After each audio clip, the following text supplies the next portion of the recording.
This is Glambition Radio, episode number 260 with Cate Luzio, founder and CEO of Luminary. Ladies and gentlemen. Glambition Radio. Glambition Radio. Glambition Radio. Glambition Radio. Glambition Radio. Glambition Radio. Welcome to Glambition Radio. I am your host, Allie Brown. I'm an entrepreneur, mentor, investor, and founder of The Trust, the modern premier network for 7- and 8-figure women leaders. I love thinking big, doing different, and exploring ideas that disrupt the status quo, especially when it comes to women, because we are creating the new models for leadership, business success, making money, and changing the world. And hey, we're doing it with style. So let's go. Imagine right before the pandemic and shutdown last year, you had spent a lot of time and money opening this stunningly beautiful work collaboration hub for women right in New York City and a rooftop restaurant. And then you're shut down. Like the whole idea of it, the collaboration in person, is gone for you don't know how long.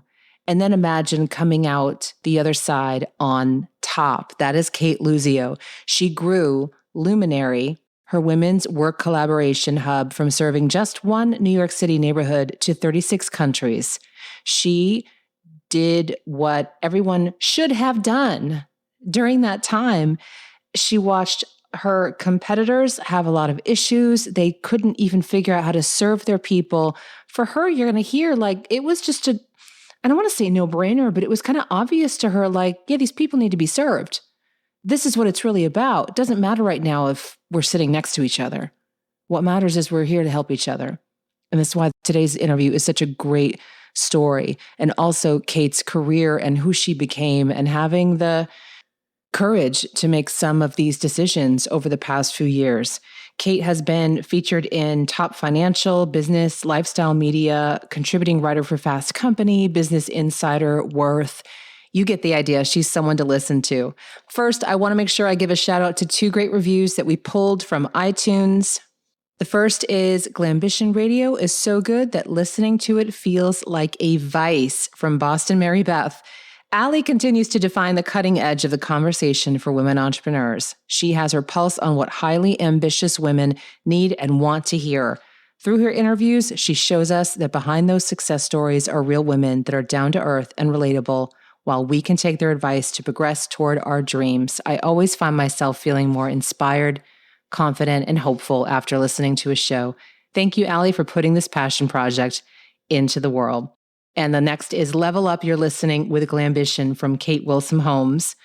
Dream big and do the impossible. Listening to Allie and her expert guest speakers have given me the confidence to pursue what others would say to be crazy or impossible. Join the conversation with other bright women who don't just talk about doing more, but who show up, walk the walk, and do more. I feel empowered more than ever. This is a show you don't want to miss. Thank you so much. It means so much to me and my team that you take a minute to go leave a review. It doesn't take that long, but we know it's something you have to think about. You're busy. You don't think about clicking the link and going there, but it means so much to us, and I believe karma will reward you. And an exciting update that as of today, and I'm recording this about a week before the show will go live, Iconic, my event happening November 3rd and 4th later this year, is already more than halfway sold out. We have incredible women already in registration to join us this fall and get together, closed doors, real conversations. And I want to clarify something as well. We're getting some questions from women saying, well, Allie, I know in your network, The Trust, you have to be generating $1 million or higher. You know, I'm in the low 6 figures. Is Iconic something I should apply to? Absolutely. We are looking for women who just haven't, you've been in business maybe more than 5 years. You're making more than the low 6 figures. If you'd like more details and to see if this is a good fit for you, to be in this incredible room of women that changes everyone who walks through the door. We hear it over and over again. At least go have a look. Go to Iconic with alliebrown.com. That's also going to put you on a priority update list. So you will also get important updates about the event. And that'll also take you to the full information page. Have a read, even if you're just curious, so you can decide if it's a fit for you. I think you will be blown away by the women in this room. So many of them have said, this is the best event I've ever been to. I'm thinking bigger. You've totally disrupted me. My business is going to scale like crazy, or I have a whole new business idea I'm going to go launch, or I'm going to go reinvent this whole industry. It is the little shakeup that we all need on a regular basis. Iconic with alliebrown.com. Now, get ready for a great conversation with Cate Luzio, founder and CEO of Luminary. Cate, I would like to know where you are at this moment. I am at Luminary in Nomad. That's a district here in New York City. Yeah. And tell us, what is New York like right now? Does it start to feel normal now? Is it still a little weird? What's the vibe? It's definitely coming back. And I love that I've been here since last March, really haven't left. And it's been wonderful to see I think the renaissance of what New York was and where it's going. You see a lot of young faces, which is great. The one thing you don't see right now is suits, which is so sort of iconic to New York City, but because everyone's been working at home and there's a lot of like business casual, you don't see suits. But I think the warm weather, the vaccination rate, it's bringing people back, including tourists. And I'm bullish on this. I think New York is going to come back like we've never seen. And I happen to be a long-term East Coaster and saw what happened after 9/11 and the financial crisis. And so I think this is going to change the way we think about New York and small business, by the way. Yeah. Yeah. I remember when I lived there for just a few years in the late 90s, and I lived down the West Village, and then you wouldn't see suits. And then you go up to Midtown and be like, ooh, maybe I should date a man with a suit. And I'm like, why is this so appealing? And my friend says, because it means they have a job. and likely some money. So we started hanging out in Nomad, a little uptown. Exactly. I went out to dinner last night in Midtown up on 53rd, and it is, you really start to see, you're seeing the bankers and the traders coming back, and there was a lot of guys. So you just see people that are now feeling good and comfortable to come back to the office. And I think you're seeing a lot of new businesses start to open up, and the city's got to be prepared for that. Yeah. So I am thrilled to talk with you again. I couldn't get off the phone with you when we initially connected, and we were both mutual friends of Kara Golden and several other people in the circles.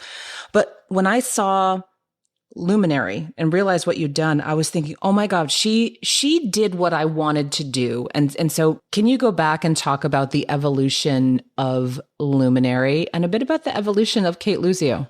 Yeah, well, we can start with the evolution of Cate Luzio, because that's sort of what led to Luminary. And so I spent the majority of my 23 years in corporate America in finance. I was in corporate investment banking. I led huge businesses on the corporate banking side for JP Morgan, for HSBC, and started my career really at Bank of America. And before that, tech. And my career accelerated pretty quickly. I had phenomenal mentors and sponsors, all of them being men.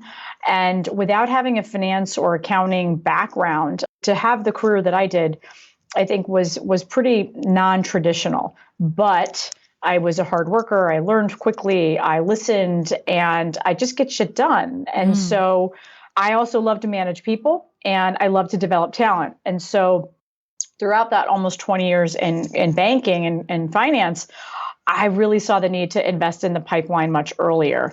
And that there was sort of a reckoning happening as well, because when women were leaving, they weren't just leaving because they were having babies. They were leaving for something different. They were leaving to start their own companies. They were leaving for looking for more. And if we couldn't give them more, we were missing a trick. And we were spending a lot of money on hiring people. And we needed to equally expend on retention of those people, including bringing in new talent, but investing in that talent. And so on the side of my desk, running these big billion-dollar businesses and managing, thousands of people worldwide, it was the same challenge in every country that I managed, whether you were in Saudi Arabia or you were in India or you were in the US, in just women, right? And so kind of picking my head up in early 2018, I said, wow, this is not just financial services either. This is every industry, because I started to really talk to my clients and understand what was happening in the world. At the same time, I looked around and said, holy shit, there are a lot of women founders, something that I never even thought about before outside of maybe I banked them or looked at them as potential clients. Mm-hmm. And the one thing that I saw missing, well, there was a couple things. There was one, the convening aspect, right? There were a lot of conferences and summits, and it was like, are we really able to accomplish what we need in one summit or one workshop? No, you needed ongoing access, ongoing education, ongoing content. Mm-hmm. And two, you just weren't seeing the kinds of women that I wanted to surround myself with brought together to sort of cross-pollinate information. Why should I only be siloed with a bunch of bankers? Why should I would never have met you, Allie, if I was still in banking, or not likely unless you were in a friend circle that I knew. Mm-hmm. And so how do we bring women together and support all of their professional journeys, right? So women in the workforce, women in transition, women in entrepreneurship, and oh, by the way, not exclude men, because we need men. And I saw it in my career. I was fortunate to have some great men and some not so great men helping, supporting, advising my career. Mm-hmm. And we need every voice around the table. And so in March of 2018, I basically had quit my job and saying I want to do something different, and started and wrote a business plan for Luminary. Decided that I didn't want someone telling me what to do or how to grow a company or what kind of company it needed to be. And so I self-funded. Mm. And it was very different in the market from other peers and, if you want to call it, competitors. And we weren't a co-working space like you think of a co-working space. We weren't just a community. We weren't just for women that are millennials or women at the C-suite. What our mission is, and was and still is to bring women and male allies together across all of those professional journeys to uplift, to upskill, and propel them forward through the phases of their professional journey. And by doing that through community and content. And we're a little over 2 years old, right? It's crazy to think that we were 14 months old when the pandemic hit, but the evolution of my career and having access and having sponsors and mentors and access to education, I wanted to provide that to hundreds and thousands of women around the world, while at the same time bringing men along on that journey, because we need our support too. Yeah. But did the idea for the space come first? There's such beautiful spaces in New York.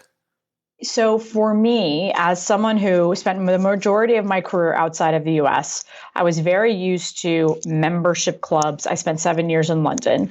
And so I knew that it would be great if we had a place to convene. I also knew that I didn't want to build, 30 spaces around the world. I wanted to start in New York because of the sheer amount of women here. So definitely. The first idea was I want a space for women to convene. I want it to be big. I wanted to represent all kinds of women, and I want it to be accessible. So that space started with no application process. We still don't have an application process. It started with multiple tiers of membership and a scholarship program.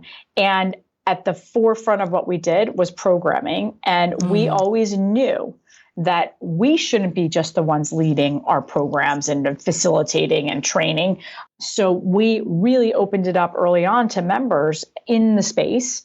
And that first year, Allie, we did more than 200 in-person events, workshops, and sessions throughout that first year. So absolutely, it was about that space. And so having to go on lockdown in March of 2020 and shut down the space for 4 months was a huge blow to the business, to the community. But at the end of the day, I knew we just had to keep going, because whether there was a physical space or not, we had built something special, and I need to continue delivering that impact. Yeah. Yeah. See, for me, it's always grass is greener. Like I've been running online programs since like 2002. And then I'm like, I want a space. I want a physical space. So when I, just see these lofts in New York and like the spaces. So when I first saw some of these clubs come on the scene, several years ago, I was thinking, ooh, that would be cool. But a lot of them were more social focused. I was looking at what was going on, even looking at joining a few. So when I was in town or traveling, I could go pop in.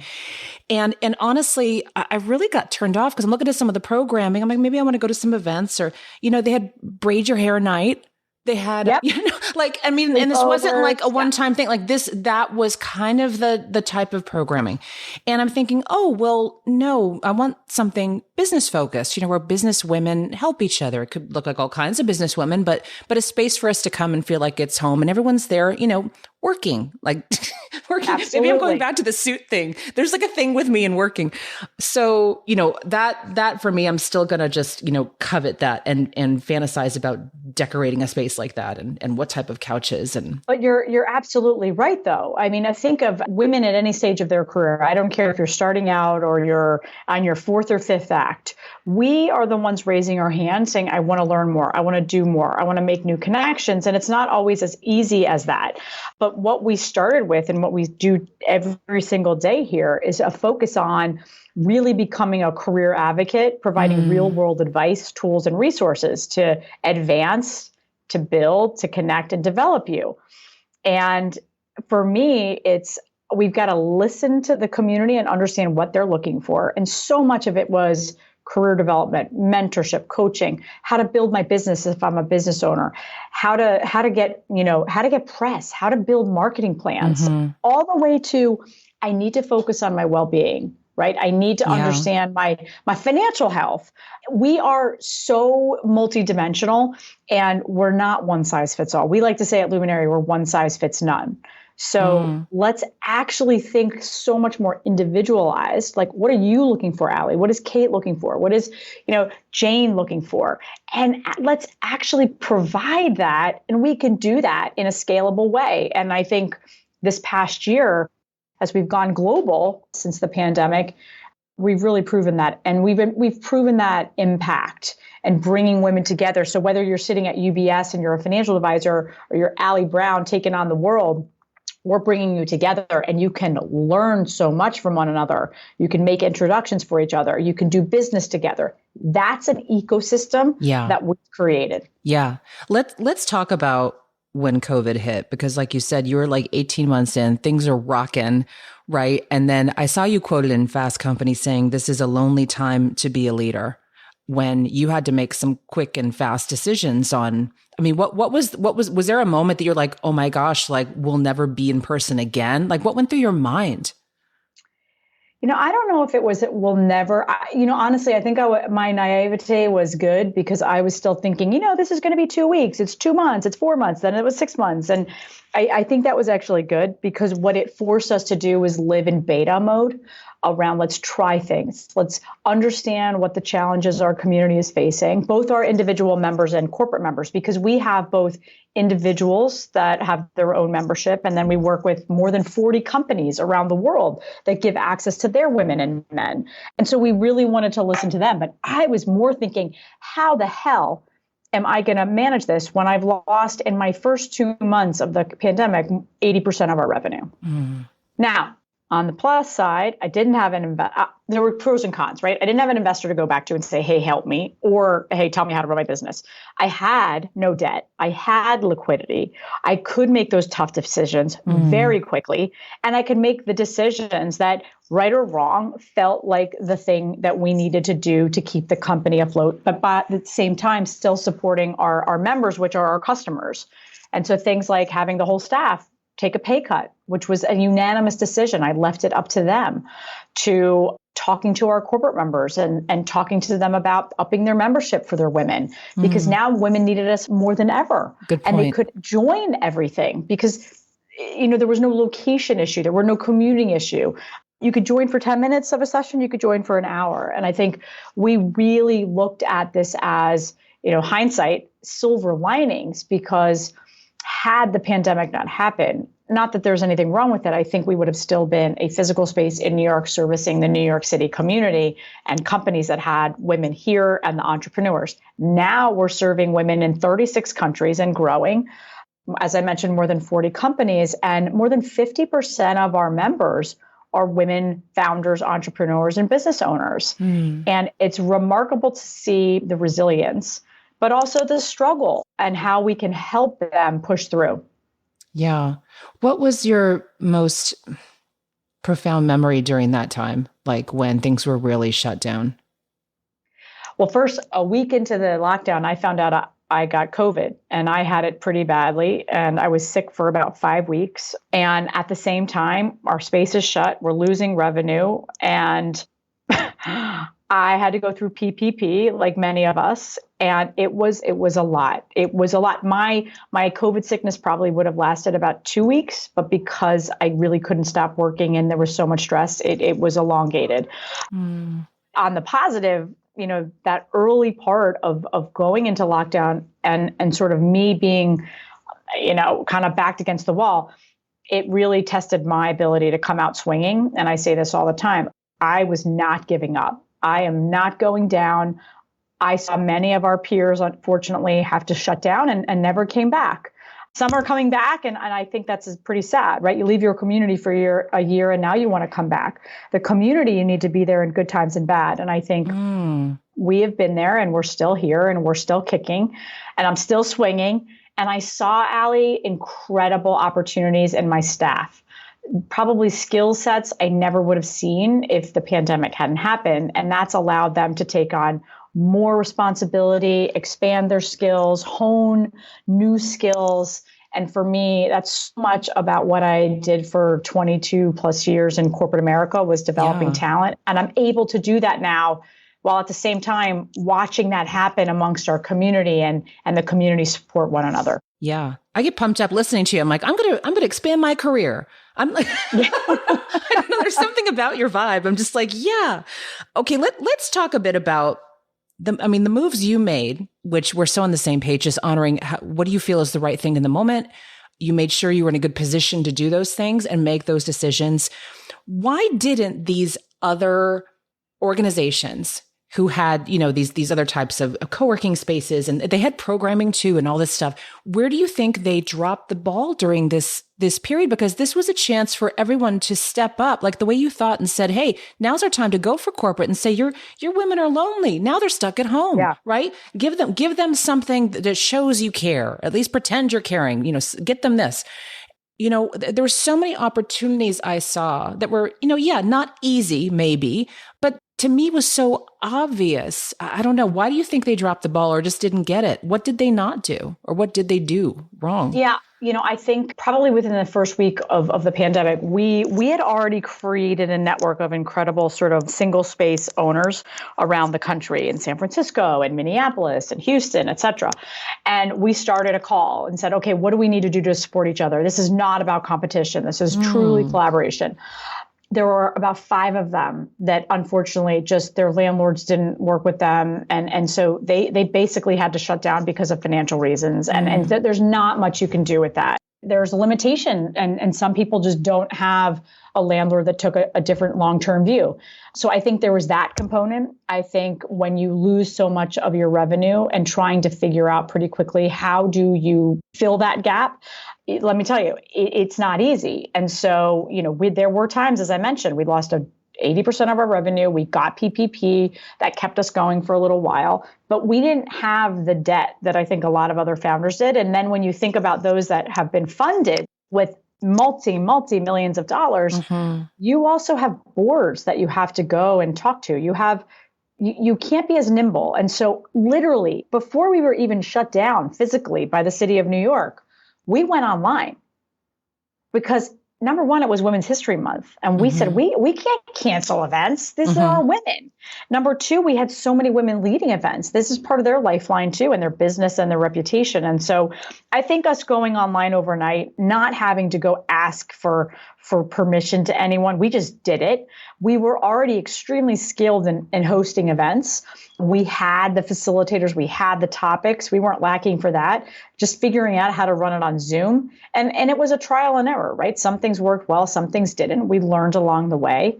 I also think for those that thought this was only going to last a little bit of time, that probably didn't help, right? You also have a lot of, and this is nothing against the other communities, and there are a lot that are still surviving, and we have great partners, but some you had very young founders that maybe weren't prepared to manage through a crisis, didn't have mentorship and guidance. And we started out when we launched Luminary with a corporate model and an individual model. And that was always part of our business plan. And I knew that was how we could scale the business. And that's also how I knew we could have, move the needle as far as impact on women. And that's true. And we walk the talk every day. And I think that's built into not only our company culture as an organization, but our community and all of the corporate and individual members that we work with. Yeah. I know that you're called on often to advise companies on getting women back to work, the future of work for women, getting them, what they need to do differently. Can we talk about that? Like what you feel is important. What do they need to pay attention to? They're going to miss it.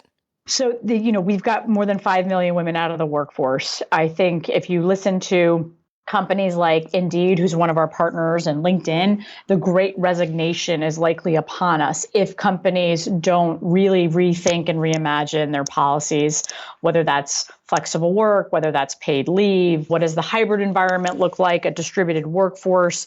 I think you can't go back to what it was 100%. Maybe for some companies, depending on the industry. But here's what we know. Women predominantly were penalized before the pandemic, particularly mothers and caregivers. There was the gap in resume if you had taken time off, sort of stigma. Now you have this massive amount of women trying to figure it all out. They have been the most impacted, women of color even more. So how do you keep them tethered to their communities and their professions, even if they do end up having to take time off? And so what we're doing is working with a lot of companies on what do those policies look like? How do you plan or put in place a career comeback program? How do you support a flexible workforce? How are you looking at just roles in general and whether they need to be in the office versus they can be remote? I don't disagree in particular with a number of our partners like JP Morgan, where they need people back in the office, because I do think there's so much that happens when you're around people. Ali, you and I talked about this, that face-to-face, the brainstorming, that just connection, physical. We still need that. This world is not meant to be just digital, but I think where you supplement you supplement in person with digital. The challenges companies are going to face, small, medium, and large, is how do you make sure it's not punitive, it's not exclusive when someone's in the office versus one person's being at home? And those are the kinds of conversations, if they haven't been happening in organizations, everybody better get on board.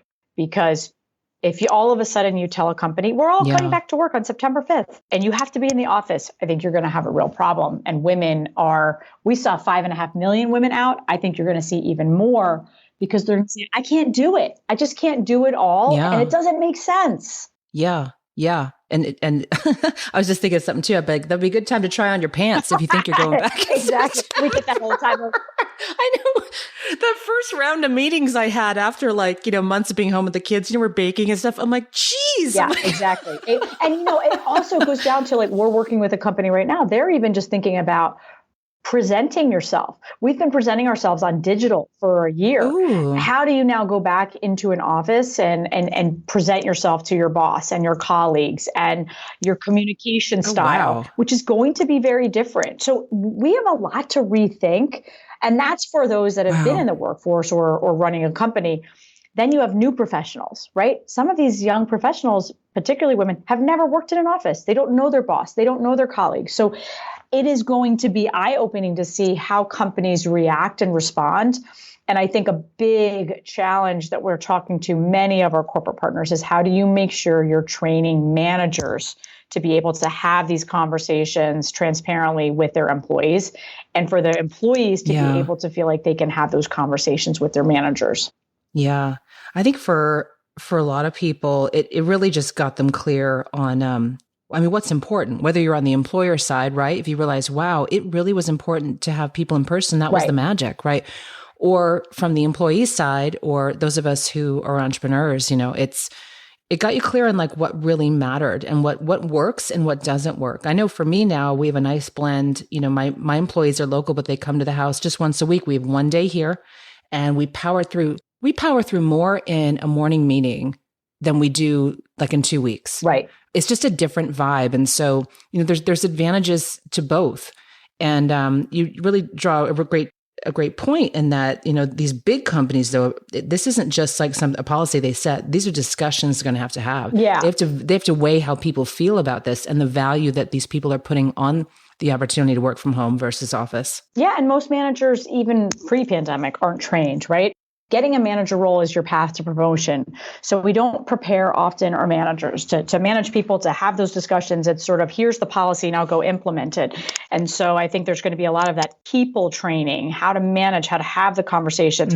Would you rather lose someone, or would you rather figure out a way that works for both of you? I think you're also going to see, Allie, we're seeing it already, and we saw it after the financial crisis. Thousands and thousands of women starting their own businesses. And so how do we start being prepared to support those women that become entrepreneurs, because they don't want to go back. They want flexibility. They're not getting it from their company for whatever reason. They've had a great idea. And not only preparing them and supporting them with programming and content and connections, but also with access to capital. And when I say access to capital, it's not fundraising. It's not the venture capital. It's actual loans from banks and banking tools to help businesses succeed and survive. And we spend a lot of time on the small business side talking to not only our individual members that are business owners, but then also our bank partners like JP Morgan and UBS and Goldman and First Republic about how they're supporting this new population of founders. I'm just writing that down. And it's interesting because when you say, the raising capital, your mind goes immediately to getting investors, right? But there's many other ways. That's because of the media. It drives me crazy. It's the media has over sensationalized this bullshit. Everyone's got to raise money. Everyone's got to go to venture capital. First of all, there needs to be more funding from venture capital to women founders and people of color founders, but that's still going to be a small percentage of the businesses out there. 70% of small businesses owned by women are self-funded and bootstrapped. Some of that by necessity, but the reality is we just need support. And maybe that's a $10,000 loan, and maybe that's a $100,000 loan, and maybe that's more, but it doesn't always have to be venture capital. And the only measure of success in the media's eyes, for the most part, is who raised money. Right. They get all the media attention. All of it. All of it. I mean, you and I talked about this. You think about the women, all of the entrepreneurs that you work with and support. It's like, give me a break. I'm so tired of it. I have been compared to so many of our peers in the fact that I didn't raise and I didn't open 10 spaces. Well, you know what? That was my choice. I'm the business owner. And that was their choice. And by the way, that's not the only measure of success. And let's call it what it is. Some of those aren't even here anymore, or never made $1 profit. Some of them, right? Call me crazy. No one will do a story in like a self-funded, like financially literate, like sustainable, privately owned. No, come on, and that's the majority of businesses out there. Think about the women that you work with. That's the majority of their businesses. And they're not getting the access to these incredible stories out there. And it's frustrating for me as a founder, as a woman, as a leader. But when I talk to so many of our own community members and we have a fellowship program for small business owners, that is probably, there's 3 challenges. Of course, it's still that I need money. We all do. I need marketing, and I need access to having press. So give them awareness, to give them engagement, to build up their brands. It's not an easy job to be a business owner, regardless of gender or what you look like. But I do feel like, just like it is if you're a CEO of GM like Mary Barra, it's lonelier when you're a woman. Yeah. I know you talk about this last thing I want to ask you about, because this is so interesting to me, ruthless prioritization. You obviously get a lot done. You got a lot done in your corporate career, and now you get a lot done now. How do you prioritize? And by the way, we work with a woman at Unilever, Megan Ward, and I stole that word from her because I was talking about my prioritization, and she said, yeah, it's ruthless. So I give her props. But I have always had this focus on a to-do list, right? I have a to-do list every day. I clear my inbox every night. It just keeps me organized. I did that as a banker. I'm doing that at Luminary. But my idea of prioritization is we all have balls in the air, right? We're juggling a million different things. And I'm not even a mother. So that's one ball that I don't have to juggle. But I look at them as glass and rubber balls. And every day, those balls change. So I just make sure that those glass balls, I can still juggle, they're still in the air, and those rubber balls can fall. And I have to look at that every single day because they change. And some days they're more personal, and some days they're more about the business, and some days they're a combination of both. But my boyfriend and my friends like to say, you have so much capacity. And I think my capacity comes from that idea of prioritization. And it goes back to growing up with a father that was like, you have to get everything done in the day that you're given. So get it done in a positive way. And I just look at things like that. I mean, some days it's very overwhelming. And some days I feel like, okay, I've got it knocked out. But it comes down to that ruthless prioritization of every single task. Yeah. So it sounds like it's a good idea to make a list of what, but it could change daily, like you said, like what are your glass balls for today versus the rubber ones? And it's not like I reprimand myself if I don't get every single thing done, but I know what I have to prioritize and that what can be done tomorrow or the next day. And that just helps me in my brain sort of categorize what's important, what needs to be done now. Sort of that whole idea of what's a must-have versus a nice-to-have. Those are my must-haves to get done that day. And the rubber balls, what they can fall. By tomorrow, those rubber balls that I pushed off may now become the glass balls, and I've got to focus on those. Yeah, and sometimes they solve themselves. You ever notice that? Absolutely. Sometimes the problem goes away. Like it worked itself out, which I love. Totally agree. That's my favorite thing. And it bounces away. Another metaphor. And there you go. And it bounces away. I like that metaphor. So you could take that. You don't have to credit me. Okay. Thank you. To wrap up, I'd love you to share 3 great pieces of advice to all the women listening. So number one, I would say no matter what you do, where you're at in your career, you've got to be the person with your head up, raising your hand and taking a risk. Do not ever listen to that, whatever the old myth, keep your head down and you'll get noticed. You won't. So keep the head up and your hand raised. I think 2 is you are only as good as whether it's one person or 100 people or 1,000 people as your team. And so truly leading as a team is so important to me. I always used to say to my banking teams around the world, it's great to win together, but you also lose together. And so this concept of teamwork makes the dream work. It doesn't matter how small or large the team is. It is critical. And the last thing that I would say is you better get your ass out there and promote yourself. Advocate for yourself. Grab the seat at the table. We do such a great job as women for advocating for others. It's remarkable. I watch it every single day. And yet I see so few people sort of sitting up there and saying, well, what about me? I'm great because. And there is this idea that promotion is a bad thing. So change the narrative. Advocate for yourself. Self-promotion is not a bad thing when it's done, when it's authentic, organic, and it's led by fact. So get out there and promote yourself no matter what you're doing. Yeah, I love it. Cate, this was fantastic. I can't wait to meet you in person. Likewise. I think I want to come to New York in the fall. We should talk. I think you should. And I think we could do an event and it would be awesome. It'll be just like old times in New York. Yeah. And we could do it on the glass ceiling, which is only opened if you're in the New York area. I should give a real quick plug. Yeah. We have a rooftop on the top of Luminary. It's open to the public, but it's also for our members. It's called the Glass Ceiling. And it's a phenomenal rooftop overlooking the Empire State Building. And if you understand the name, it is tied to our mission at Luminary of advancing women in the workforce. It looks gorgeous. Give everyone your website so they can go look at the pictures of the space and the restaurant and also learn, of course, all about your programs. Sure. Our website is luminary-nyc.com, and you can follow us on Insta at @BeALuminary. And then Glass Ceiling is glassceilingnomad.com. So Fantastic. If you're familiar with the New York area, we're in the Nomad neighborhood. Yeah. But so come and see us. Yeah, that's a great area. I like that area because it's a little businessy, but not like, it's still like a comfortable, there's like a relaxed vibe to it. Am I accurate? Because I'm not You are there totally anymore. accurate. Okay. Totally accurate. Yeah, there's something about that zone. I'm like, oh, I like it here. I usually stay around there. So, okay, great. We'll talk. All right. Yeah. Cate, thanks for joining us. Have a great day. Thank you, everybody. Bye. Thanks, Allie. Bye-bye. Thank you for joining me for this episode of Glambition Radio.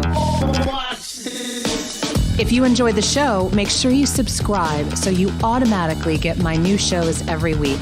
Also, I'd love if you left us a review so more women like you can discover us. We're on Apple Podcasts, Stitcher, Spotify, Pandora, and other major platforms. And I'd love to hear from you personally. Come join the conversation on social. Instagram is my happy place lately, and that's Allie Brown Official, but you can find links to my other platforms at alliebrown.com. Glambition Radio is the elevated conversation for women leaders, and I'm honored you tuned in.